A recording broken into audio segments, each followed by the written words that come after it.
오늘 말씀은 마태복음 28장 1절부터 10절 말씀입니다. 제가 먼저 읽도록 하겠습니다.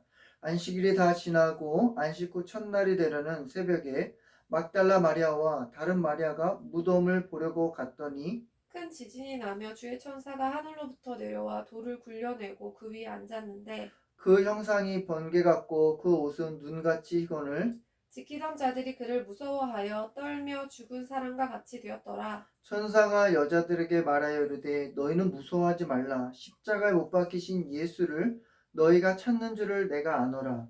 그가 여기 계시지 않고 그가 말씀하시던 대로 살아나셨느니라. 와서 그가 누우셨던 곳을 보라. 또 빨리 가서 그의 제자들에게 이르되 그가 죽은 자 가운데서 살아나셨고 너희보다 먼저 갈릴리로 가시나니 거기서 너희가 배우리라 하라. 보라, 내가 너희에게 일렀느니라 하거늘. 그 여자들이 무서움과 큰 기쁨으로 빨리 무덤을 떠나 제자들에게 알리려고 다름질할세. 예수께서 그들을 만나 이르시되 평안하냐 하시거늘 여자들이 나아가 그 발을 붙잡고 경배하니 이에 예수께서 이르시되 무서워하지 말라. 가서 내 형제들에게 갈릴리로 가라 하라. 거기서 나를 보리라 하시니라. 아멘. 아멘. 그 미국에 어느 노 부부가 있었어요. 이들은 유대인인데 성지 순례로 자신들의 고향인 그 이스라엘 땅에 갔습니다. 그래서 여행하는 중에 갑작스럽게 아내가 심장마비로 죽게 돼요.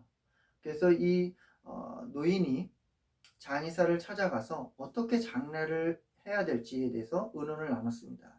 그랬더니 장의사가 두 가지 방법이 있대요. 첫 번째는 이 이스라엘 땅에 묻히면 굉장히 축복의 땅이니까 여기서 묻히면 은혜가 있고 복을 받고 또한 이렇게 저렴한 가격에 장례를 치를 수 있다는 거예요. 두 번째 방법은 그 시신을 방부 처리해서 미국으로 다시 이렇게 가면 번거롭기도 하고 상당한 금액을 지불해야 된다고 해요. 그래서 이 노인이 한참을 고민하고 있었어요. 그러다가 결정한 시신을 미국으로 자신의 아내의 시신을 미국으로 가져가기로 했습니다. 그랬더니 이 장의사가 굉장히 감동을 받은 거예요. 야, 살아있을 때 이 남편이 이 할머니를 굉장히 사랑하셨나 보다. 그런 생각을 했습니다. 그래서 이 장의사는 이 노인분에게 물었어요. 할머니를 굉장히 사랑하셨나 보네요. 그랬더니 이 할아버지가 잠시 생각하더니 그렇게 얘기했어요. 그게 아니고요. 그 옛날 이 이스라엘 땅에 제 아내가 묻히게 되면 그 옛날 어느 분처럼 다시 살아날지 모르니까요. 그랬어요. 근데 이 이야기가 참 재미있으면서도 한편으로는 씁쓸하죠. 그 아내를 미국으로 데려온 이유가 다시 이스라엘 땅에 묻히면 다시 예수님처럼 살아날까 봐 그 두려움 때문에 그러는 거예요. 이 노인의 생각이 완전히 반전이었어요. 이 예수님도 십자가에서 돌아가신 다음에 이 아리메데 사람 부자 요셉이 이 빌라도에게 와서 그 시신을 달라고 요청하죠. 그래서 그 아리마대 부자 사람이 그 시신을 안식일이 지나기 전에 안식일이 그 시간이 오기 전에 서둘러서 장례를 치르고 자기의 그 새 무덤에다가 안장을 했습니다. 이 대제사장과 그 바리새인들은 정말 안식일의 규정을 어기면서 빌라도에게 찾아왔어요. 이 예수님의 시신을 우리가 잘 지켜야 된다. 안 그러면 제자들이 와가지고 예수님의 시신을 가져다가 부활했다 이런 헛소문을 퍼뜨릴 수 있다. 그러니까 경비병들을 세워가지고 정말 잘 세워야 된다 그랬어요. 그래서 경비병들이 힘대로 굳게 그 문을 지켰습니다. 인봉도 발랐어요. 근데 어때요? 놀라운 반전이 일어나죠. 오늘 1절 말씀에 보면은 1절 말씀을 어떻게 시작하냐면 안식일이 다 지나고 라고 시작해요. 근데 여기서 원어적인 성경을 보면 헬라어 대가 빠졌습니다. 대. 그건 역적 접속사예요. 그러나 이게 빠진 거예요. 힘대로 경비병들이 그 무덤을 지켰습니다. 인봉을 발랐습니다. 그러나 어떻게요? 그러나 예수님이 부활하셨어요. 빈 무덤이 되었습니다. 오늘 말씀에서 보면 특별히 두 사람인 두 부류의 사람을 볼 수 있는데요.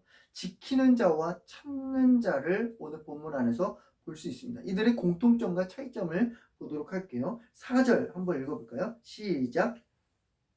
지키던 자들이 그를 무서워하여 떨며 죽은 사람과 같이 되었더라. 예, 여기서 지키던 자들은요, 경비병들이죠. 이들이요, 이 천사가 내려와서 돌을 굴리고 큰 지진이 나고 그들의 모습이 번개 같고 뭐 형상이 막 밝고 이런 모습에 예수님이 부활에 대한 것을 무서워했다라 그래요. 무서워 떨머라 그래요.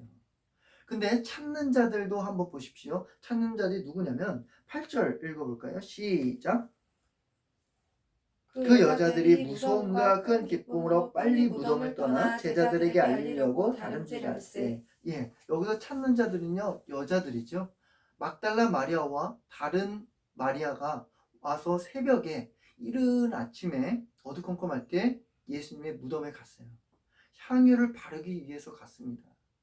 그 안식일이 오기 전에 빨리 예수님의 시신을 처리해야 되기 때문에 향유를 바를 시간이 없었어요. 그래서 이 여인들은 그 어두컴컴한 가운데 가면서도 복잡한 심정으로 갔을 거예요. 아, 저 돌을 어떻게 굴릴까? 그러면서도 우리 예수님의 시신을 볼 수나 있을까? 그러면서 갔는데 웬걸이요?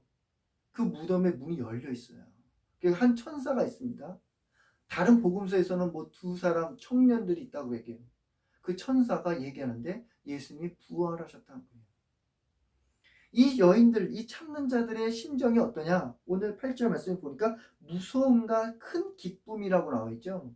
그 지키는 사람들과 공통점 뭐냐? 무서움이에요. 무서움. 근데 차이점은 뭐냐? 큰 기쁨이라 해요. 예수님의 그 부활에 대해서 무섭지만 큰 기쁨이 있다 그래요. 예수님을 믿는 사람이든 믿지 않은 사람이든 공통점이 뭘까? 그 죽음이라는 것에 대해서는 두려움이 있습니다. 하지만 예수님을 믿는 사람에게는요, 이 부활은 큰 기쁨이에요. 큰 기쁨입니다. 하지만 예수님을 믿지 않은 사람에게는요, 이 죽음도 무서워할 뿐만 아니라 그 이후의 세계에서도 두려워하죠. 왜냐하면 심판이 있기 때문에 그렇습니다. 성경은 말해요. 한 번 죽는 것은 사람에게 정해진 것이요 그 후에는 반드시 심판이 있으리라. 그 심판에 대한 두려움, 그래서 이 부활에 대한 것을 어떻게든 숨기려고 하고 어떻게든 그 마음으로 감추려고 하는 게 믿지 않는 사람들이 하는 거예요. 신에 대해서 그렇게 부정하는 것입니다. 기독교에 대해서 심한 편견을 가지고 오면서 하나님을 대적했던 니체가 이런 말을 했어요. 신은 죽었다. 그리고 신이 더는 존재하지 않는다. 기독교는 인류에게 커다란 저주이며 본질적인 타락이며 영원한 오점이다. 이 니체는 신이 죽었다라는 말을 하면서 어떻게 변했냐? 정신 이상자로 바뀌었어요. 그가 메모장에다가 글을 썼는데 이렇게 썼습니다. 신은 어딘가에 살아 있을지도 모른다. 그러나 하나님을 인정하면 내가 미칠 것만 같다. 하나님을 인정하면 내가 미칠 것 같다는 거예요. 이 니체는요, 그 자신의 생각, 그 신념, 그것을 어떻게 해요? 문을 꽉 닫은 거예요. 그러면 그럴수록 어떻게 하냐? 두려움과 그 공포가 와서 통제하지 못하니까 이 니체가 미친 사람처럼 됐어요. 결국에는 비참한 최후를 맞게 됩니다. 이 니체처럼 오늘날도 이 무신론의 길을 걸어가는 사람들이 있어요. 한때 무신론자였던 그 고 이어령 교수님께서 2007년도에 예수님을 만나고 기독교인이 됐죠. 그래서 이 이어령 교수님이 세례를 받고 나서 인터넷을 어느 날 보니까요, 자기를 욕하는 사람들이 엄청 많더래요. 한국을 대표하는 지성인인데 당신이 우리를 배반했다. 서양 무당에게 무릎을 꿇다니. 그러면서 엄청나게 비난했대요. 근데 이어령 교수님은 그래, 기독교인이 한 사람이 더 늘겠구나 이런 생각을 가졌대요. 그러면서 이어령 교수님에게 많은 사람들이 이런 질문을 했답니다. 딸이 기적 체험을 해서 신자가 되었습니까? 라는 질문에 대해서 이어령 교수님이 뭐라고 말씀하셨냐면, 나는 이적을 믿지 않으며 기적 때문에 믿는다면 잘못 믿는 것이라. 기적이나 돈이나 권세, 건강 등은 절실히 필요하지만 영원한 힘이 없다. 대신 단 하나, 영원한 것인 부활을 믿는다. 그래요. 지성인을 대표하는 그 이어령 교수님도요, 예수님의 부활을 믿었습니다. 기독교의 변증가로 수많은 책을 냈던 C.S. 루이스도요, 한때는 무신론자였어요. 근데 회심을 하고 나서 뭐라고 얘기했냐면, 예수님의 최대 업적은 그분이 부활의 메시지를 선포하신 것이고 그 메시지로 다시 사신 것이래요. 예수님의 그 부활을요, 수많은 사람들이 경험하고 목격했습니다. 예수님이 부활하시고 나서 제자들을 만나 주셨습니다. 여인들을 만나 주셨습니다. 심지어는 의심 많은 도마에게도 찾아가셔서 그의 손가락으로 옆구리를 찔러보라고 예수님은 보여주셨어요. 이에 반해요, 여전히 이 예수님의 부활을 어떻게 하냐, 숨기려고 하고 감추려고 하고 황당한 계변을 놓고 신하라고 얘기하고 이런 사람이 있어요. 하지만요, 부활은 막을 수가 없다는 거예요. 이 기독교와 다른 종교의 차이점이 뭐냐? 기독교는요, 죽음의 종교가 아니라 부활의 종교, 생명의 종교입니다. 인도에서 선교 사역을 했던 스탠리 존스 선교사님이 어느 날 한 이슬람을 믿는 사람이 찾아왔어요.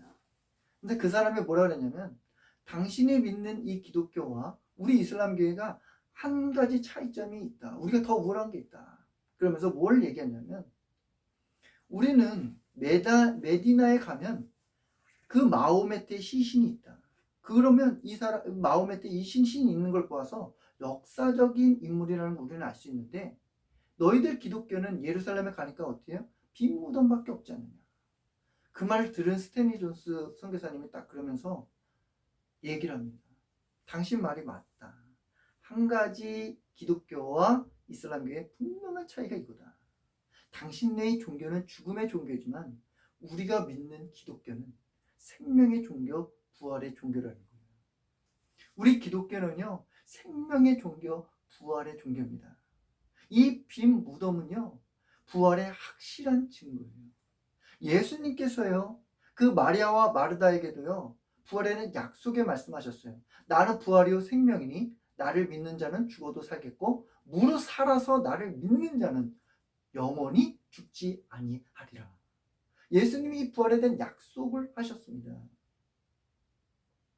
오늘 본문 안에서요, 보면 이 천사와 예수님께서 이 여인들에게 똑같이 말씀한 게 있어요. 뭔지 보세요. 7절 한번 읽어볼까요? 시작. 또 빨리 가서 그의 제자들에게 이르되 그가 죽은 자 가운데서 살아나셨고 너희보다 먼저 갈릴리로 가시나니 거기서 너희가 배우리라 하라. 보라, 내가 너에게 일러내리라 하거늘. 10절. 이에 예수께서 이르시되 무서워하지 말라. 가서 내 형제들에게 갈릴리로 가라. 거기서 나를 보리라. 예, 똑같은 말이 있죠. 예수님께서 먼저 부활하시고 나서 갈릴리에 갈 텐데 빨리 가서 제자들에게 얘기해라. 거기서 만나겠다고 얘기해라. 예수님께서요, 십자가에 돌아가시기 전에 제자들에게 이미 약속하셨어요. 마태복음 26장 32절에 보면 그러나 내가 살아난 후에 너희보다 먼저 갈릴리로 가리라 그랬어요. 그렇다면 예수님께서 부활하시고 나서 제자들에게 왜 갈릴리에서 만난다고 하셨을까요? 이 특별하게 이 갈릴리라고 지명한 이유가 뭘까요? 두 가지 영적인 의미가 있어요. 첫 번째는요, 그 갈릴리는요, 예수님이 제자들과 처음 만났던 장소예요. 예수님께서 그 갈릴리 호숫가에서 제자들에게 말씀하셨죠. 나를 따라오너라. 내가 너희를 사람을 낚는 어부가 되리라. 제자들 처음 만났던 그 갈릴리가 그곳입니다. 두 번째는요, 그 갈릴리 거기에 가셔서 예수님께서 난 여전히 너희를 사랑하고 다시 사명을 주시기 위해서 예수님 가셨다는 거예요. 예수님이 로마 군인들에게 붙들려 가기 전에요, 제자들이 하나같이 다 그랬습니다. 주를 위해서 죽을지언정 우리는 주님을 위해서 절대로 배반하지 않겠습니다. 근데 예수님이 예언대로 다 흩어졌어요. 양떼들이 다 흩어지니라. 생업으로 다 돌아갔습니다. 예수님이 부활하시고 나서 갈릴리 바다에 가시죠. 가서 봤더니 베드로가요, 고기를 잡는데 한 마리도 못 잡는 거예요. 그러면서 우리 예수님이 그 이른 아침에 새벽에 가서 떡과 생선을 다 구워주시면서 베드로야 와서 아침밥을 먹어라. 베드로가 그걸 먹을 수 있을까요? 실패했고 예수님을 위해서 배신했는데 예수님이 여전히 내가 너를 사랑한다는 거예요. 베드로야 먹어라. 아이, 내가 어떻게 내가 예수님의 길을 따를 수 있겠습니까? 그러나 예수님이 그에게 사명에 다시 기회를 주세요. 내 양을 먹이라. 내 양을 치라. 내 양을 먹이라. 주님께서 그 베드로에게 다시금 사명의 기회를 주셨습니다. 사랑하는 여러분, 우리에게 있어서 이 갈릴리는 어디일까요? 베드로처럼 실패하고 낙심한 분들 계십니까? 한때는 예수님께 정말 뜨거움이 있었어요. 예수님 만나고. 근데 언제부턴가 무신론자처럼 살아가고 있지 않습니까? 그 사명을 다 잊어버리고 그냥 현실을 타협하면서 살아가시는 분들 계십니까? 예수님께서요, 부활하신 예수님께서요, 여러분 있는 곳에 찾아가십니다.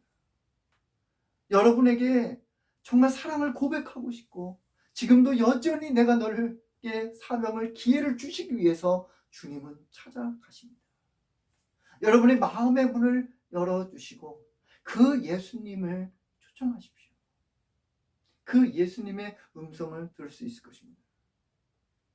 오스왈드 샌더스가 소개한 모래 위의 발자국이라는 시가 있는데 이 시가 굉장히 은혜로운 시예요. 그래서 여러분에게 소개하고 마치려고 합니다. 어느 날 밤 꿈을 꾸었네. 주와 함께 바닷가에 거니는 꿈을 꾸었네.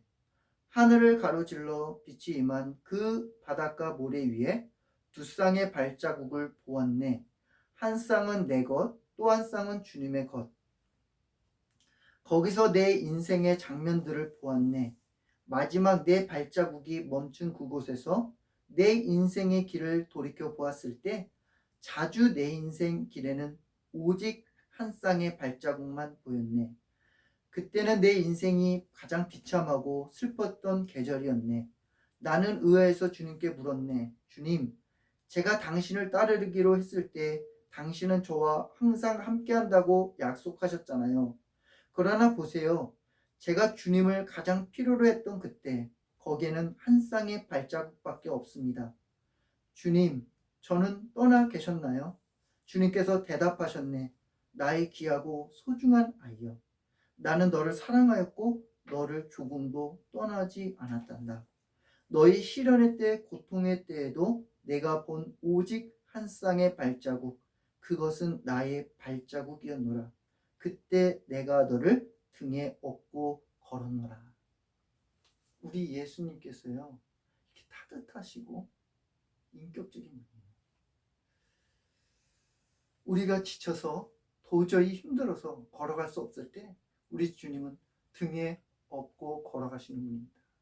그분이 부활하신 예수님이에요. 그 예수님께서 십자가에 죽으시고 3일 만에 부활하신 다음에 우리에게 마지막으로 얘기하신 게 있어요. 얘들아, 너희들은 가서 모든 민족을 아버지와 아들과 성령의 이름으로 세례를 베풀고 내가 분부한 모든 것을 가르쳐 지키게 하라. 볼지어다 내가 너희와 항상 영원히 함께 할지어다. 우리는 주님을 떠났을지 몰라요. 하지만 주님은 항상 우리와 함께 하십니다. 기도하겠습니다. 하나님 아버지, 감사합니다. 우리는 주님을 늘 떠났고 배반하고 그랬지만 주님께서 우리와 항상 함께 해주시니 감사를 드립니다. 우리가 죽을 수밖에 없는 우리를 위하여 부활의 기쁨을 주시고 부활의 생명을 주시니 하나님 감사합니다.